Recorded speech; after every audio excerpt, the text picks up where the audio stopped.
My name is Mrisho, and I'm an EdTech manager with LBS. I've been with London Business School for about 15, 16 months now. But before that, I was a learning technologist with the University of West London, where I was also a student at some point. So today's presentation is going to be looking at some of the projects that we were working on into how we were using data to leverage its insights so that we can make the processes that we're doing better. And I'll kind of discuss how we applied some of these perspectives within the project during the discussion. I'll also mention how we implemented accessibility and ways of how we can reduce waste and ensure that we have the most accurate data possible.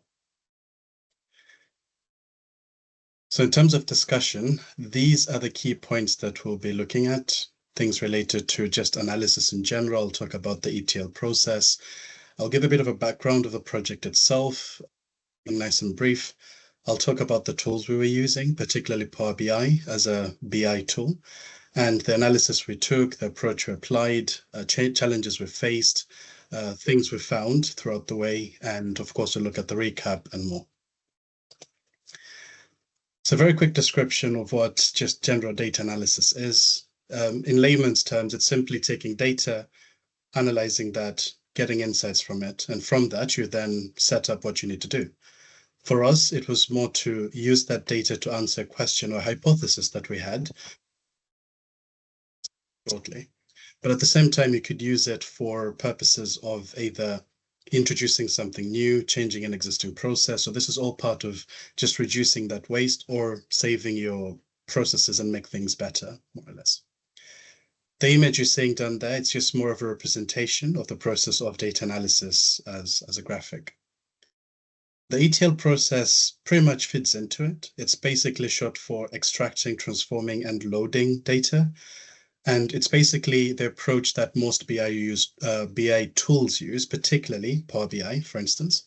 And the idea is you grab data from wherever it is, that's where you extract it. It might be, say, in a Qualtrics survey, or it may be in like a document like Excel or something. Pull that in, and for your transformation, it's setting it to a standard that's ready for your analysis or visualization to a user. And of course, lastly would be to load it for view to your user so they can see what it is that you found. So why is it that we wanted to embark on the project, and what exactly is that project? So back in 2020, this was obviously before I started with LBS, they identified that some courses were being published later than expected. And obviously this was a way to identify what exactly is going on and to what impact is this impacting the overall experience for students. So obviously they needed to prepare a way to kind of measure the impact of this, what exactly is indeed happening, and that way what interventions can be set in place to solve that problem and make that process better. So the discussions from this led to agreeing that first we would need a visual tool, like a visual management tool, particularly something like a report, something that could potentially be self-sustained, something that would allow incorporating all the data sources that we have for this particular project, of course, building, and show this to a user so they can see it visually, and that way they can follow along. But at the same time, we also needed to ensure that we set up specific ways through which the course building process would be determined.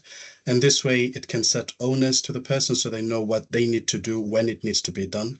And that way it makes it easier for people to actually engage and do the activity. So as a tool, we considered Power BI as a BI tool. BI tools are basically just business intelligence tools. And Power BI is quite useful because it's a unified scalable platform that can be used for either self-service processes or enterprise development for business intelligence. The image you're seeing there is Power BI Desktop, and it's an example of a report that they have created showing how they're basically utilizing their data to visualize it for their user. Now, we decided to use this for very many specific reasons. Not only is it that it's already available in the Office 365, or it can be added as an additional service, but not something too expensive in most cases, if you're not obviously using something like Fabric, of course. But at the same time, we needed to consider where our data is. And the good thing about Power BI is that it gives you over 160 different data sources from which you can connect, which means all the ways for which we have our data that could be used for the project are already ways that Power BI can allow us to bring that data in, process it, and load it to our user. So it just made sense technically. And finally, we also needed a tool that would allow us to eventually share the report out to our user. Because if you're creating a report on one side, you need to make sure that it's available as a thing. And Power BI has this with a service called Power BI Service. It's basically an online version of Power BI where once you publish a report, you can share a link for users to access. So, I think someone is... So here, it's just showing you some of the changes that we realized. Now, just to mention, the project was introduced in autumn 23 last year. And as you compare this with autumn 2022 in 2 academic years before, you'll see that there was already a massive increase of courses being published on time or early. So what exactly did we do in the background to get to this point that we're actually seeing positive outcomes to the processes that we were doing? First things first, what we did is to identify all the different things related to the data and the project. This is all part of scoping to understand the key question. Do we have the data that will help us quantify what impact is actually being experienced by either our students or our faculty assistants and other teams? We need to know this data, if it is existing, is it GDPR compliant? Is it legal? In what structure is it in? Is it like unstructured or is it structured? Who is responsible to maintain it? If we do not have it, where do we get it? What sources do we use? And all of those things. So obviously by preparing this, we were able to identify from that we would need tools to support us to do the process. And that's where Power BI came from. We decided to use Qualtrics as a survey to which people would go in. Once they've done a check for a specific course during the building process, they'll go into the Qualtrics form, report that they've confirmed I've done this check for my course. That is then pulled into Power BI with data that comes from a SQL server that looks at all the different courses, and then we can see visually what exactly is going on in the background. So the different stages that we decided to implement are these key stages here, and they're all in order of how they are delivered throughout the building process. The ones in red, these are completed by our faculty assistants, and the ones in green are the respective teams by name. So I'm part of the stage 6 as an EdTech team. And basically the idea is we, in the green, we are unable to check the course until step 2 is completed. And step 2 can't be completed until step 1 is completed. So there's that dependency that now we know where things are. And as people can see from the visual tool that I'll show you later, they can see that, oh, my course for this check is due at a specific day. One of the things that we also wanted to do is ensure that we're building things to automate the process. One is to support reducing work for our faculty assistants. So we decided to work first with a course published milestone, particularly because this is our key KPI, because we need to know how many courses are published on time. So the way we decided to do this is pull data from our Canvas data through Canvas Audit Log API.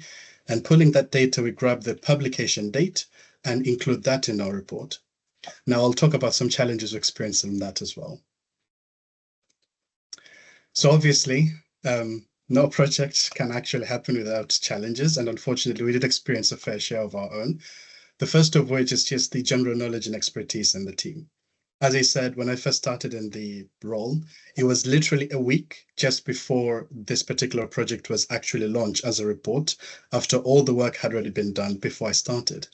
Now, when I came in, I had no idea about using Power BI. I had no idea about working with Qualtrics.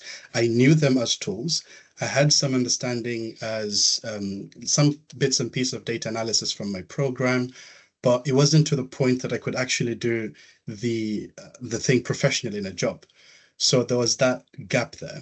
But potentially the good thing is that I was given the opportunity to build up that experience so that I can then support the project, which made life easy. So if and when you are going to consider doing something similar for your perspectives, always consider that, do you have the relevant technical knowledge? And if not, are you willing to then implement, I don't know, funds in that, whether it's to bring in people who have the knowledge, or are you allowing your team to build that knowledge so they can take part? The other thing was related to data insufficiency or inconsistency. And these are mainly to do with the unstructured data or self-reported data, which is coming from our Qualtrics survey. So this is obviously information that's reported by the teams every time we do our checks. And you'll see later in some visuals that there were some impacts, then I'll discuss how that happened. But one of the other things about it being insufficient is related to how the form was structured. We were missing some key fields that would help us create a unique reference for each particular check against a specific, because at any given point, one course can have more than one check. It would have at least those 7 checks. So we need a way to reference. So we needed to make some changes, and thankfully we found that last year before things were so complicated and set that up. But it's something that you should be thinking about if you were to do the same thing. Then, of course, I'll talk briefly about model design and implementation. And the model design is quite important because a tool like Power BI is set in such a way that it's optimized to work with star schemas. And basically, this is just having a fact table, something you're measuring. So for us, courses being published on time or early, and other dimensions, which is specific tables on the side linking into it, which basically gives that depiction of like a star, and I'll show you this in practice later. The impact of that, not having something as a star schema, or what we had before, which was like a flat file, and you'll normally see this with most IT technology companies. For data, they'll give you like a massive Excel spreadsheet with a bunch of different tables. If you work with that type of data in Power BI, you'll find it quite hard to basically analyze and do much with it. The last one is to do with Canvas data. So that incorporation of the automation bit to build the course publication date automatically.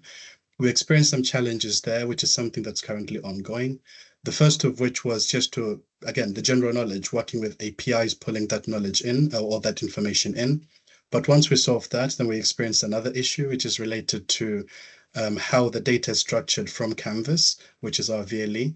And basically, it's that the data is set to expire or be deleted every 14 months. So if we want to keep this, we need to find a way to store it historically within our own table that we manage. But preferably, we need to do this automated so we don't have to do it manually. That was another thing that we needed to consider, which is what we're working on at the moment. So as a visual representation, this is what our original star schema looked like. Now, if I bring your attention to the tables on the left here, you can imagine all of these tables here as the star schema. So the one in the middle is like a report or the fact, and all the others are linking into it. And even then, this was already part of some development I tried to do to maintain by grouping and or segregating the different tables. But even that was still complicated to work with. And you would notice that tables on the right here, all of those that are currently standalone are just duplicates or maybe calculated tables, simply creating 1 or 2 visuals, and they cannot be reused because of their structure. So obviously this was quite challenging because it's not scalable, it's not usable, because it wasn't following a star schema. So by making a change with our current report, this is what you see. And you may think it currently kind of looks like relatively the same in terms of numbers, but actually the exact same report with all the different analysis we did is managed by just these 6 tables. That's it. Everything else is just in addition, either part of best practice, like having these 4 calculated tables on the top right, and the rest are just additional tables to add more functionality, but they have nothing to do with analysis or the reporting itself. So that just shows you the power of working with good star schemas when you're working with and analyzing your data. So looking at how we implemented accessible principles, this was the first report that was introduced before I started. And as you can see, it's obviously not as accessible because it doesn't utilize the space, the way the text is presented, or just the content itself.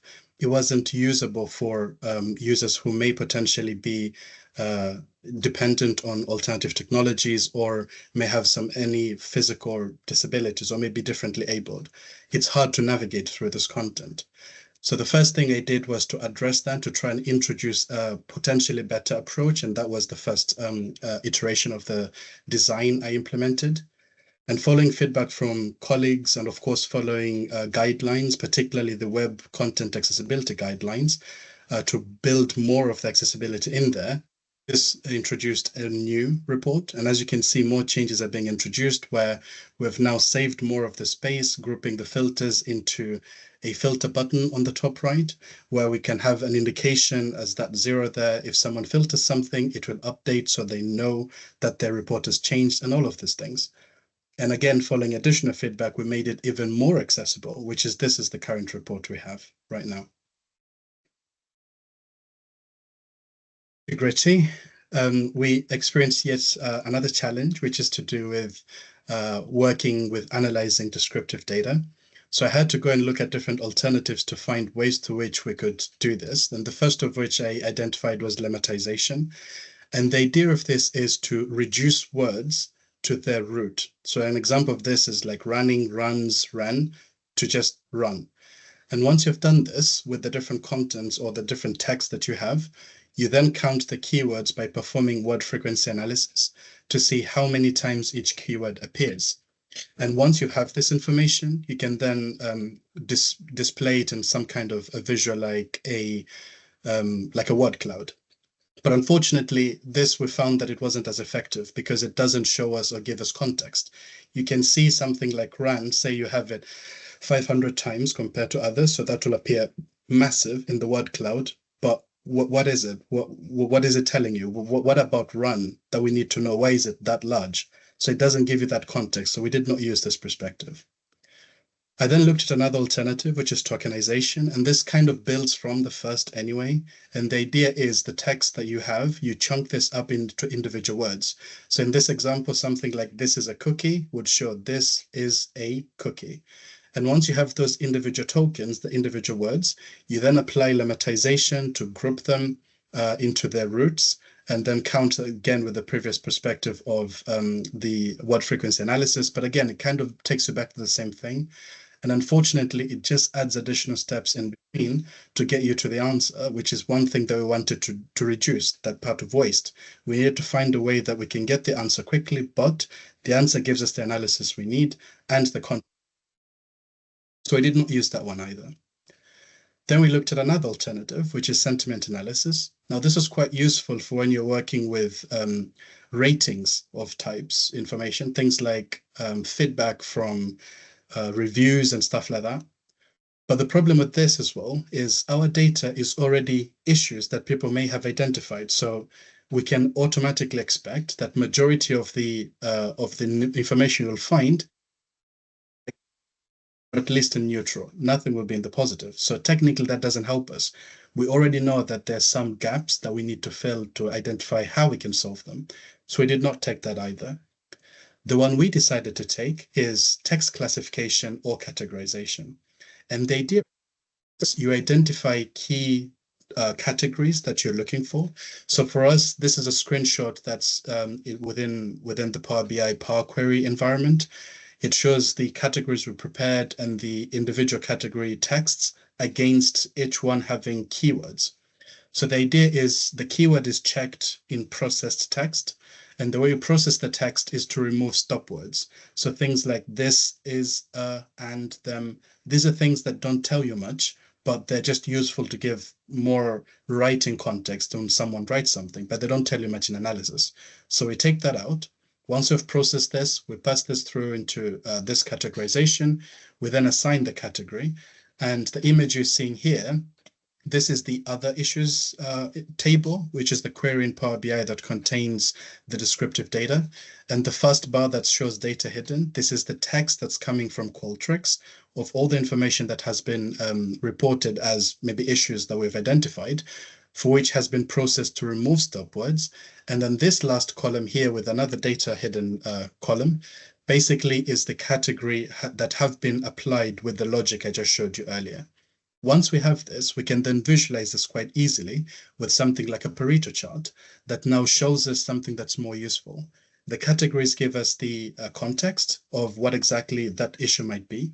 And of course, with the Pareto chart, we can show the 80% and 20% difference between the content. And we can identify what would have the most impact if we wanted to solve these problems, which is everything in dark red, which is the most problems that have contributed to the issue. So after doing all of this analysis, what did we realize? So the first thing that we immediately saw was a high number of courses being published on time. First of all, because we have the tool, people can track and see the progress, but at the same time, it has that onus, and we know the different timelines throughout the development of the course building process. And you can see in the first image here, which is the percentage of courses published, grouped by subject area, and the other one is by time through the months. And like I said earlier, we noticed that there is a difference here, particularly with August 23, the red bar at the top in the second image. The reason for this is because the project itself was introduced in August last year. So there was that sense of training people to understand how to use it, training them with the idea of what the project was initially planned for, providing them the support. So until they got used to that, you can immediately see then following months later, there was an immediate impact of courses being published on time or early. And of course, in July, you would notice that there's a half and half division. And this is because we were updating the report to introduce data and make it so that it's easily going to update to be self-sustaining in future to include more academic years. So by making that change, there was a bit of a downtime there and additional training was required. So there was the reason why you can see that half and half. This here are just categorizations by issues, or in this case, the first one you see issues by check, and I put for my team as EdTech. So it shows us the 3 top categories that we need to focus on first so we can have high impact for us. And similarly would be for the other teams. And the one to the right there just shows you the comparison against the different subject areas. So we know which subject area may need how much support and where. So finally, what did we find in terms of feedback from our users? We always ensured that anytime we made changes, we welcomed feedback from our users to ask them how the process was. Is there anything we needed to change, the accessibility points? Does the analysis meet the requirements of what they need and all of this? And you can see that generally all the feedback was positive because one, they felt they're included in the project because we always welcome them. They're part of the testing, they give feedback, and they're also involved in the project. But two, they can actually see the work being done. Anytime they say they need something or some changes to be done, we make those changes and we show them. And of course, that builds onto that positiveness of their experience. So that's pretty much it. We talked about generally what the project was and why it was initiated. We looked at data analysis in general and the ETL process, why we decided to use Power BI for analysis, the approach that we took to implement the automation, analysis, and accessibility. We looked at the challenges that we faced or are currently facing, and of course, the results we found. Are there any questions? Thank you.